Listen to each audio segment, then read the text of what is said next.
Level 1. The Slave.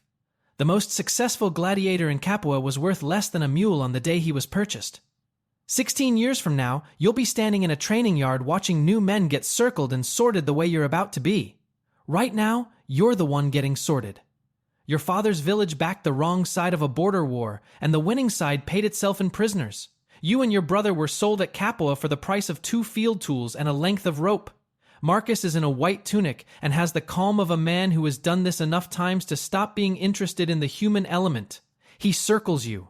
Notes something. Circles your brother. Notes something different in a different column.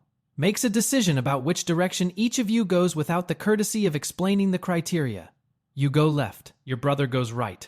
This is the last time, for weeks that feel longer than they are, that you know where he is. The wooden sword they give you in the training yard is the system's honest opinion of your current value. Not iron. Not yet. Wood is for people who might become something and currently are not.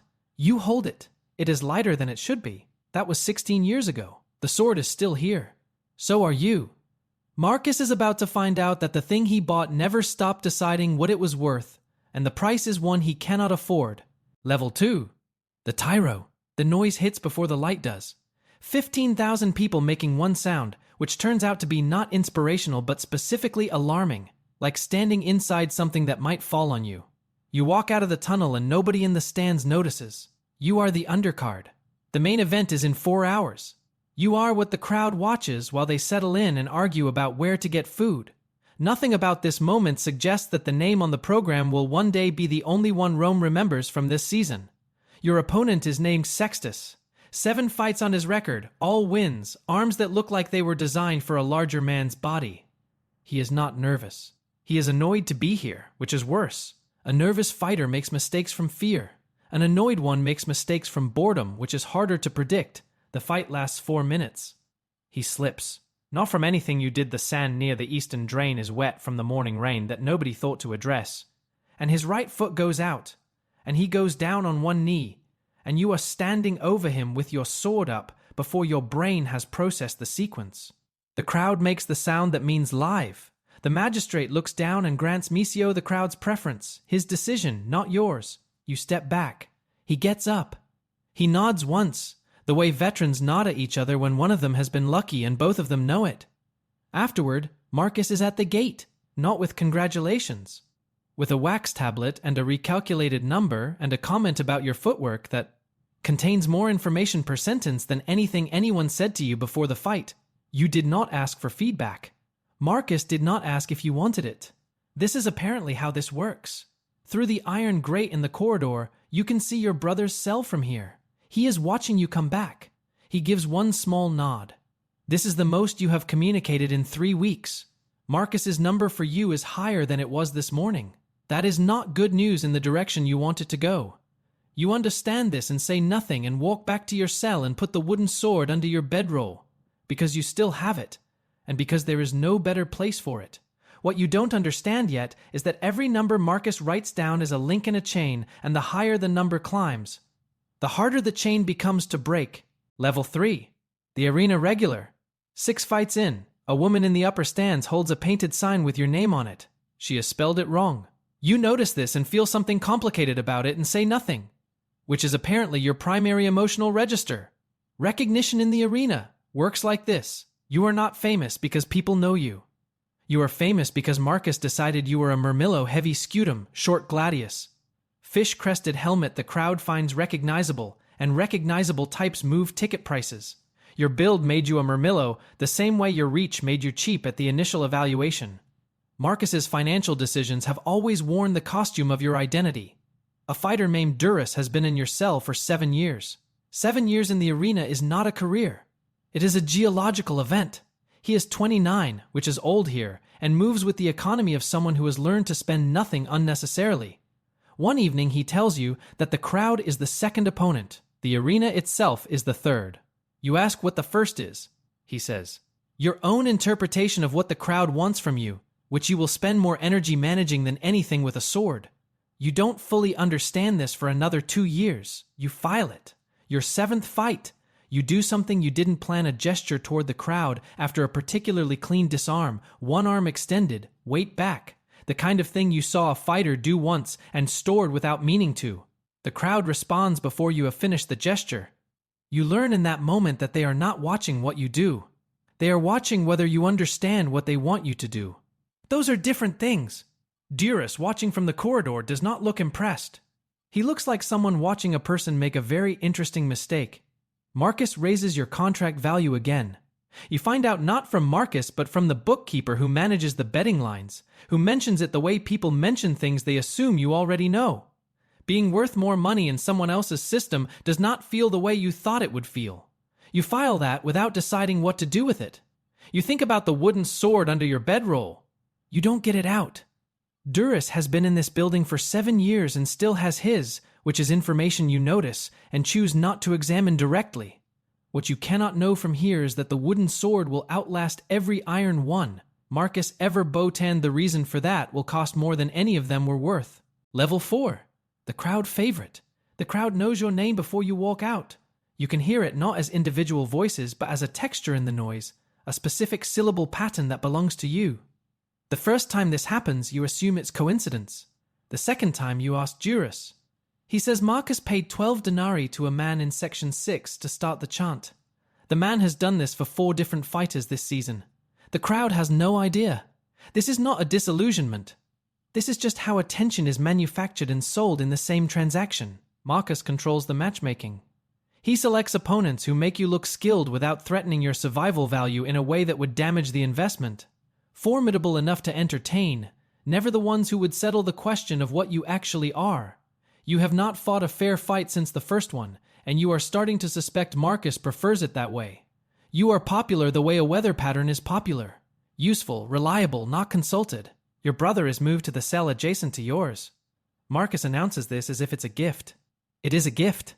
It is also a demonstration that the gift is revocable. These are not in conflict. You accept it without comment because accepting without comment is the only language available to someone who has no leverage in the conversation. A fight against a Threek's curved Sika blade, small shield, faster than you want him to be, and Marcus has requested a specific finish. A disarm followed by a particular gesture toward the crowd and the magistrate's box before the decision. You do it exactly as requested. The crowd responds exactly as expected. The magistrate's box applauds.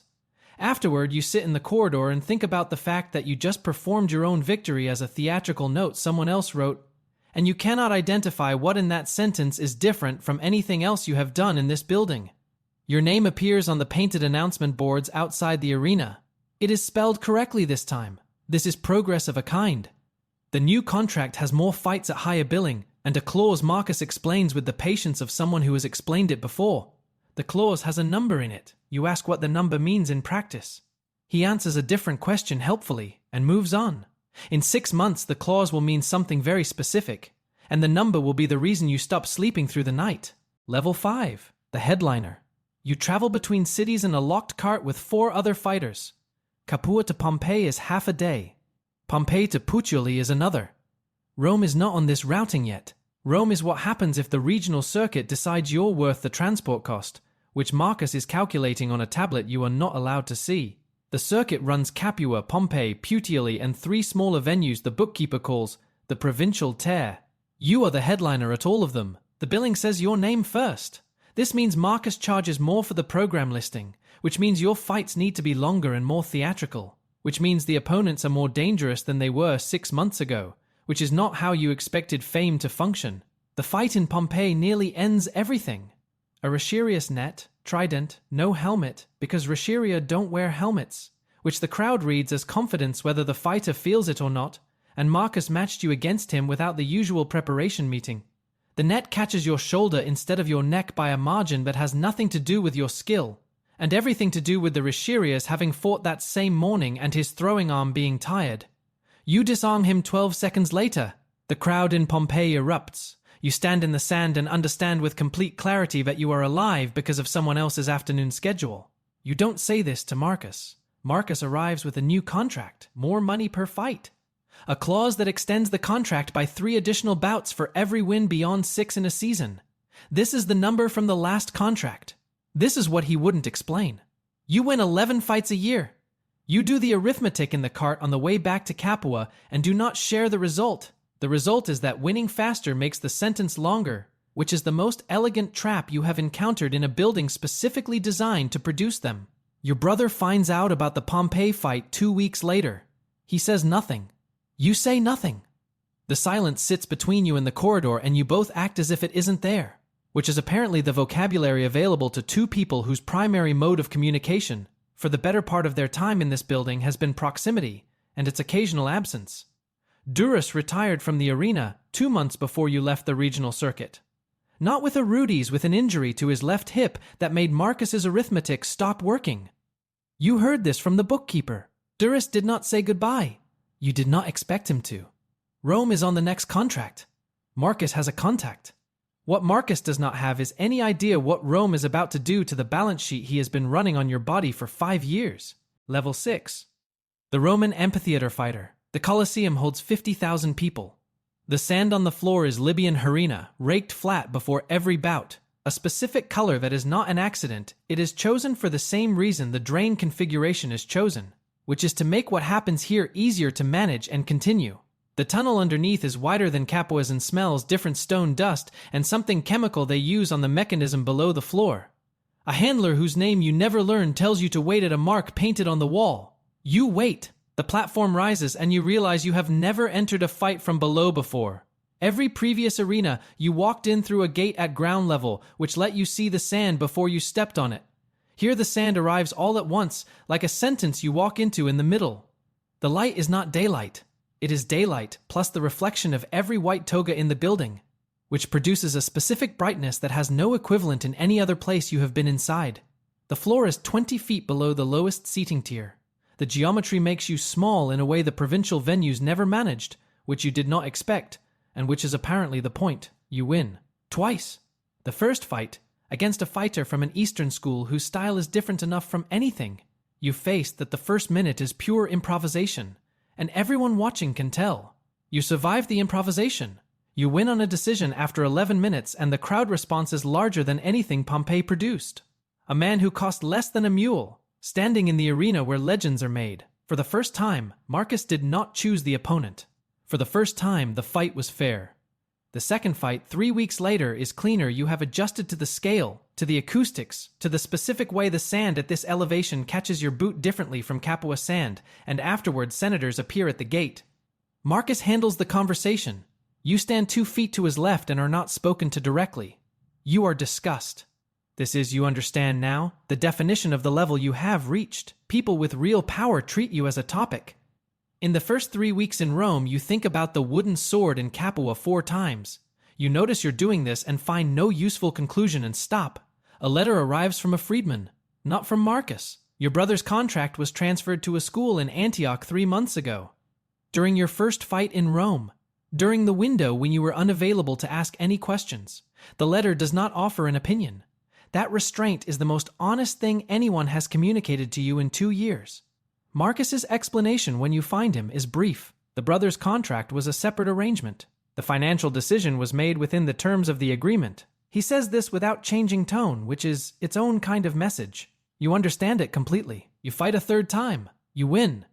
A senator in the imperial box watches with the focused attention of someone who is deciding whether something is useful.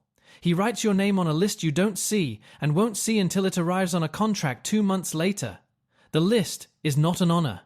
It is a draft notice wearing the costume of one, and it will change what Marcus can charge for you in ways that make the brothers' transfer look like a rounding error. Level 7. The imperial favorite. The pompa enters the arena before the fights begin, and you are in it, the official processional, magistrates and priests, and the fighters selected as state entertainment for a political occasion. You walk behind the magistrates' retinue in ceremonial armor designed to be looked at rather than used. The full amphitheater applauds. Some of them are applauding you specifically. Most are applauding the occasion.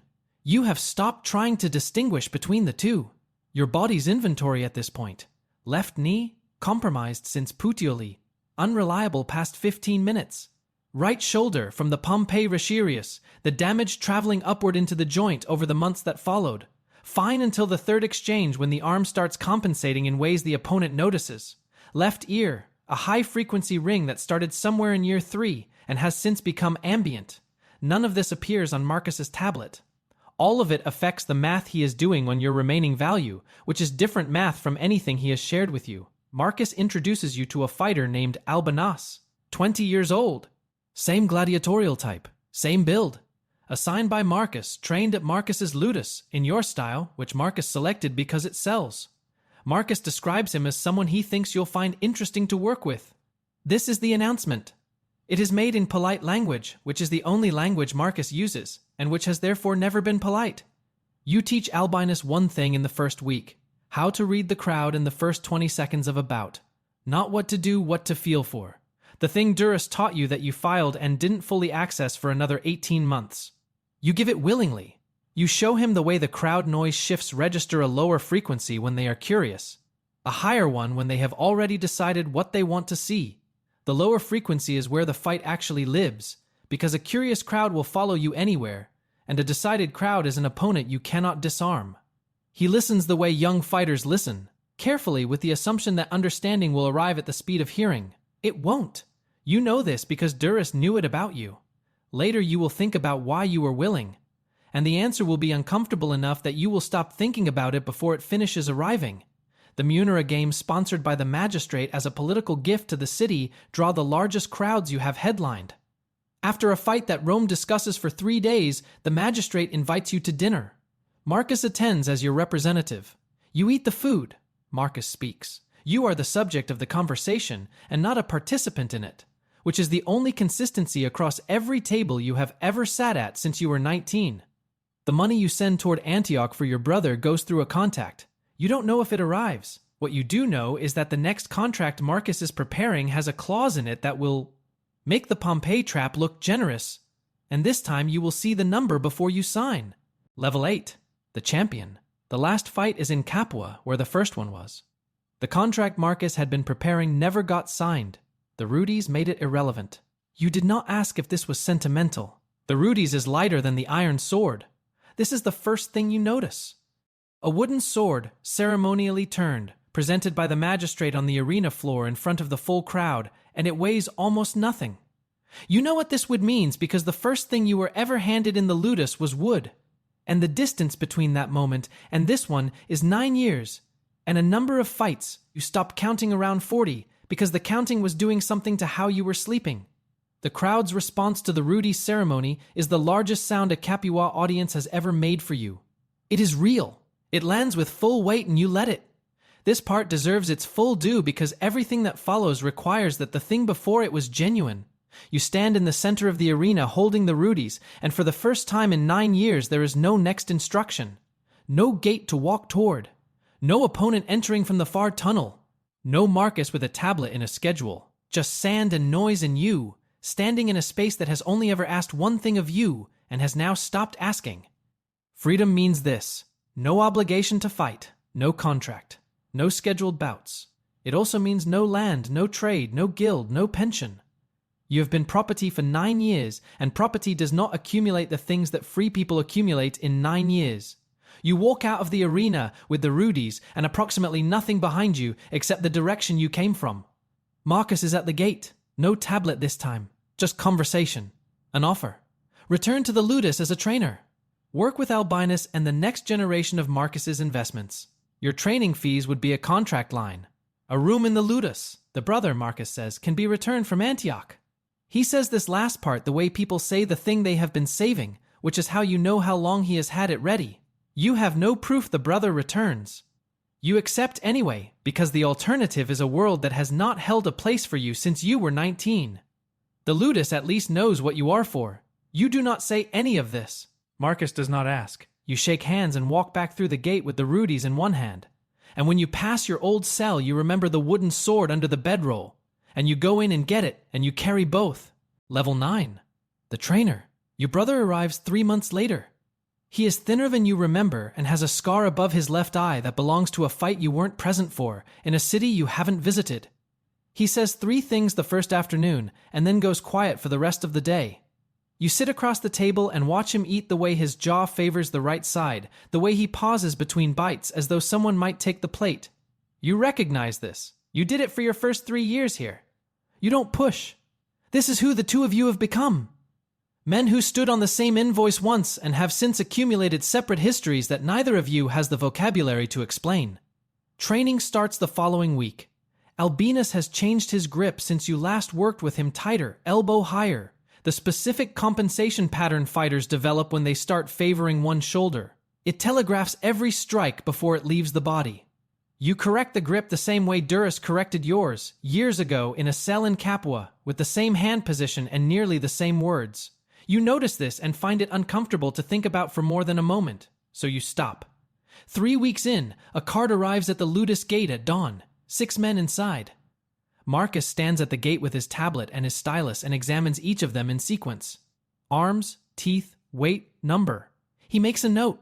He moves to the next one. He does not look at their faces. You are standing in the training yard 30 feet away, watching new men get circled and sorted. The wooden sword from Capua is in a rack in the corner of the yard. It has been there since you returned. Nobody uses it. Nobody has moved it. It is not a monument. It is simply an object that has been in every version of this place you have occupied and continues to be. The way certain things continue. Marcus closes the tablet. He walks past the training yard without stopping. The new men are being processed inside.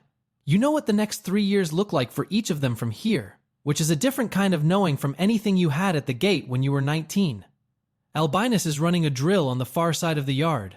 His grip is right now. The crowd will like him.